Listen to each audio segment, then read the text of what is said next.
We see these beautiful pictures at night from the decks of these two U.S. Navy vessels in the eastern Mediterranean. I am tempted to quote the great Leonard Cohen, "I'm guided by the beauty of our weapons." And they are beautiful pictures of fearsome armaments making what is for them a brief flight over to this airfield. I don't know. I think he made it all up.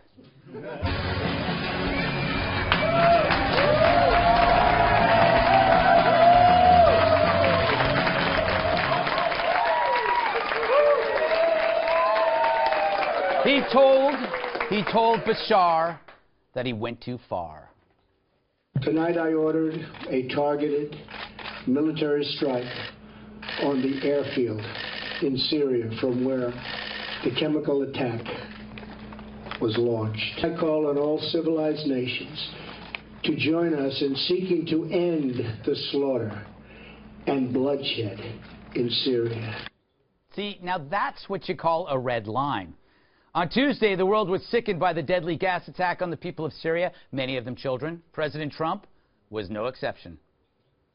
Assad choked out the lives of helpless men, women, and children. No child of God should ever suffer such horror. Now, back in 2012, President Obama warned the Syrian president that if he used chemicals, he'd be crossing a red line and then we'd take action. Well, he did, and then we didn't. Enter Trump. On Thursday, while he was hosting the president of China at Mar-a-Lago, he sent a message with Tomahawk missiles, dozens of them, right on the airfield that launched the chemical attack. I do feel bad about China, though.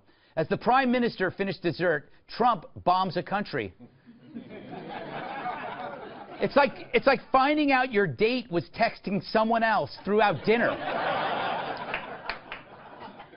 But the action was swift, decisive, and get this, presidential. What changed last night? I think Donald Trump became president of the United States. Fareed, he's been president for a few months now. Who knew the media thinks missiles are the passkey to the executive bathroom? The media also focused on Trump's past tweets in which he said we should avoid Syrian intervention. So he changed his mind. Being president can do that to you. I'm okay with it. Some say President Trump should have gotten congressional approval first. Right, because Congress doesn't politicize anything. They'd politicize a clam bake. No, sometimes you need to take quick action and remind everyone who's boss. And it seems clear that this highly specific strike is a pretty reasonable response to genocide. It's the military equivalent of a rolled-up newspaper on a dog's nose. The message isn't just for Syria, but Russia, Iran, North Korea, and China. There's a new sheriff in town, and he's willing to kick your dog. I mean, he just kicked Putin's mutt. Talk about refuting that narrative. And really, it's got to be hard for the left to protest this. You know, chanting, hey, ho, retaliating against genocide has got to go. It doesn't flow. And what of those who called the whole Syria chemical attack a false flag? But you can use that line on anything. Maybe Klansmen are actually leftists exposing the evils of racism through performance art. It works on anything. So anyway, it's as if the world offered President Trump a multiple-choice question, and he picked the most careful, measured answer. Assad tested Trump, and Trump answered, unlike Obama. The take-home message, you can't play scared. It's not a win because right now there's no definition of winning. The Middle East sucks. But maybe, just maybe, the limited strike made it suck a little less. All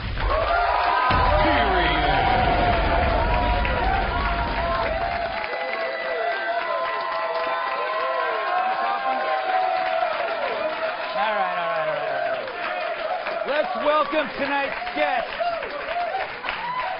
She's smarter than your boss and hotter than your radiator. One of my co-hosts on The Five, Kimberly Guilfoyle.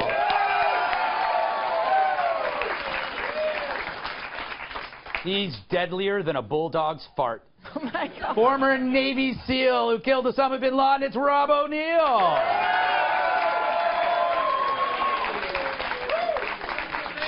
She still thinks The Exorcist was a family film. National Review reporter Kat Timpf. All right. He picks his teeth with Big Ben. It's TNA wrestler Tyrus.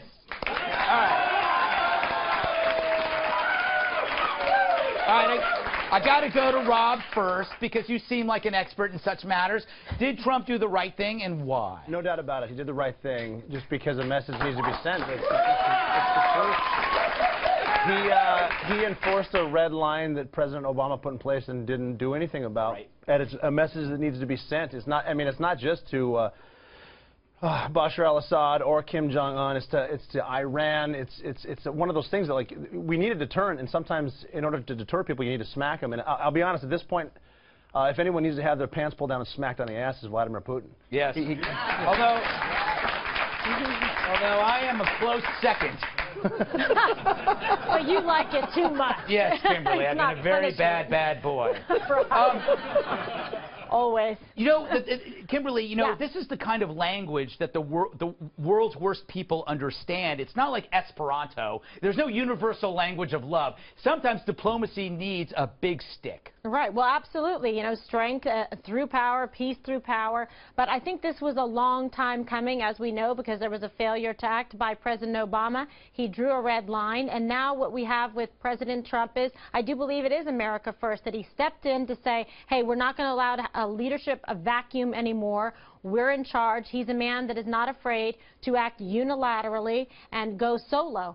On an issue like this, which I think is very important to send that message, yes, to China, to Russia, to Iran, to all of those forces that would, you know, vote us ill will. To NATO, too, because everyone's pretty much afraid of Russia. Russia doesn't have a lot of allies. They've got Turkey, they've got Iran, they sort of have Syria, whatever kind of a country that is left. But NATO's afraid of Russia, and President Trump's taking a quick pivot between, you know, the key lime pie and whatever, launching a couple missiles into Syria. It's like, no kidding. This you want it to happen, this can happen. This is the point. Kat, I'm sure you've been in this situation. You're at dinner.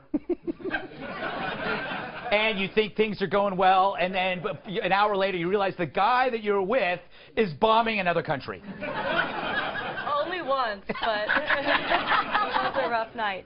I agree with Trump on this, but by that I mean 2016 candidate Trump, who said that getting involved in Syria would lead to increased debt and the possibility of a long-term conflict. This is a total reversal. Yes, it is. Next, he might, you know, create a zip line into the United States from Mexico instead of a wall. Could be next. Also, 2013 Trump, totally right when he talked about congressional approval. That's what the Constitution says, whether you like it or not. And as a strict constitutionalist, when something goes against the Constitution, I go against that. You know, I think it's a principled stance. I'm more of a casual constitutionalist. Yeah, that's fair enough. It's like I'm totally for it until I'm not for it. Honest. Yeah, I'm honest about it. Tyrus, okay, is it really? Are you a hawk just because you did a selective measure to an airfield? I mean, is that war really? Well, of all the animals I've ever been described as, hawk would not be one of them. But to piggyback off what Kat so eloquently said, I mean, sometimes you got to make it rain like a strip club of missiles. You just got to do it. You can have all the plans. You got all the plans in the world. Like, I was going to go to college. I was going to get married. I was going to run for Congress. Things happened, and I had to make decisions. And you became a wrestler instead. Yeah. Wow, right? I think rain with a strip club full of missiles was in his speech, actually. And it literally looked like that from the plane. It was great. The point is, he may have, his belief system might have been, let's stay out of Syria. Right. And let's try to make things better with Russia. But their decisions forced his hand. Right. They dropped chemical, and that's what... It's about flexibility. Right. You know? The Constitution doesn't allow for flexibility. Yes. Well, you know he did a great thing by leaving Congress out of it. You know, the Constitution... The Constitution needs a yoga mat. It needs to stretch a little bit. Or a Pilates machine. A Pilates machine. Long and lean, but very toned. Oh, my God, I can't walk for days. No, I'm saying it's going to be difficult for people to argue against this because there's a rule that you don't use weapons of mass destruction. Sarin gas is that, and when you do, you need to get punished for it. And if you go to Congress needing time to get it, I don't know if you noticed, they don't exactly speed through things. The Russians are going to find out things are going to get leaked. They're going to move everything. Yeah, they're very, very slow people in that line of work.